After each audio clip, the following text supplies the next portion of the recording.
बिहार सरकार छत पर बागवानी करने पर भी 25% सब्सिडी दे रही है।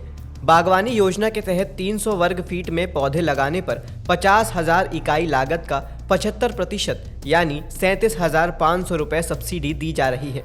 किसानों को इसका लाभ लेने के लिए बिहार कृषि विभाग की आधिकारिक वेबसाइट horticulture.bihar.gov.in पर जाकर आवेदन करना होगा। छत पर उगने वाले पौधों में बैंगन, मिर्च, गोभी, गाजर, मूली, भिंडी, पत्तेदार सब्जी और कद्दू आदि शामिल हैं। कपास का उचित दाम नहीं मिलने के कारण बड़ी मात्रा में कपास किसानों के पास पड़ा हुआ है।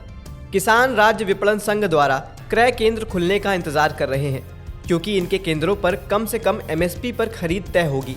इस साल केंद्र सरकार ने मीडियम यॉर्न कॉटन के लिए 6,620 रुपये प्रति क्विंटल और लॉन्ग यॉर्न कॉटन के लिए 7,200 रुपये प्रति क्विंटल की MSP घोषित की है। इसका सबसे ज़्यादा असर महाराष्ट्र में देखने को मिल रहा है।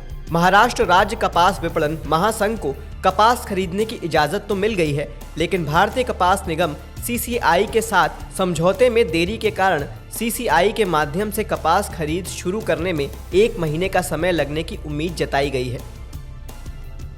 पंजाब, यूपी और हरियाणा में गेहूं की खेती करने वाले किसान खुश हैं। अधिक ठंड को गेहूं की फसल की वृद्धि के लिए सही माना जाता है, जिससे पैदावार में वृद्धि की उम्मीद बढ़ जाती है। खासकर उत्तर प्रदेश, पंजाब, हरियाणा के कुछ हिस्सों में भारत मौसम विज्ञान विभाग IMD ने अगले 24 घंटों तक उत्तर प्रदेश में घने कोहरे और ठंडे दिन की स्थिति जारी रहने की संभावना जताई है। कृषि वैज्ञानिकों ने गेहूं और सब्जी के लिए स्प्रिंकलर और ड्रिप सिंचाई की सलाह दी है। उनके मुताबिक इस तकनीक से गेहूं की सिंचाई करने से अच्छा उत्पादन मिलता है। माइक्रो, मिनी और पोर्टेबल स्प्रिंकलर सिंचाई करने का एक उन्नत साधन और तकनीक है। इस तकनीक से सिंचाई ऐसे की जाती है जैसे बरसात हो रही हो। इसमें ट्यूबवेल, टंकी या तालाब से पानी को पाइपों के द्वारा खेत तक ले जाते हैं और वहां पर उन पाइपों के ऊपर नोजल फिट कर दी जाती है। नोजल से पानी फसल के ऊपर इस तरह गिरता है जैसे बरसात हो रही हो। बिहार में भी नोएडा, गुरुग्राम और बेंगलोर जैसे IT हब बनने वाला है। इससे बिहार के युवाओं को अब दूसरे शहरों में नौकरी और रोजगार के लिए पलायन नहीं करना होगा। सरकार ने बिहार IT पॉलिसी 2024 को मंजूरी दे दी है। इस नीति के तहत 5 करोड़ के न्यूनतम फिक्स्ड कैपिटल इन्वेस्टमेंट वाली IT, ITIS और ITSDM यूनिटों को 30% तक सब्सिडी दी जाएगी, जिसकी अधिकतम सीमा 30 करोड़ तक हो सकती है। झारखंड के 17 जिलों के 158 प्रखंडों को सूखाग्रस्त घोषित किया जाएगा। इस सिलसिले में एक प्रस्ताव कैबिनेट में लाने की तैयारी चल रही है। खबर है कि मुख्यमंत्री ने आपदा प्रबंधन विभाग के अधिकारियों को निर्देश दिया है कि वे केंद्र सरकार को सहायता राशि लेने के लिए प्रस्ताव भेजें, ताकि उस राशि से सूखा प्रभावित किसानों को आर्थिक सहायता दी जा सके।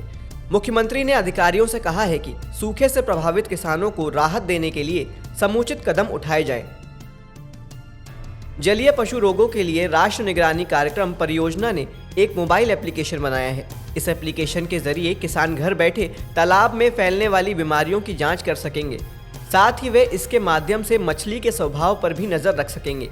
NSPAAD का मानना है कि इस ऐप से मछली पालकों को काफ़ी मदद मिलेगी। वे मछली और तालाब में फैलने वाले रोग की जांच बिना किसी खर्च कर पाएंगे।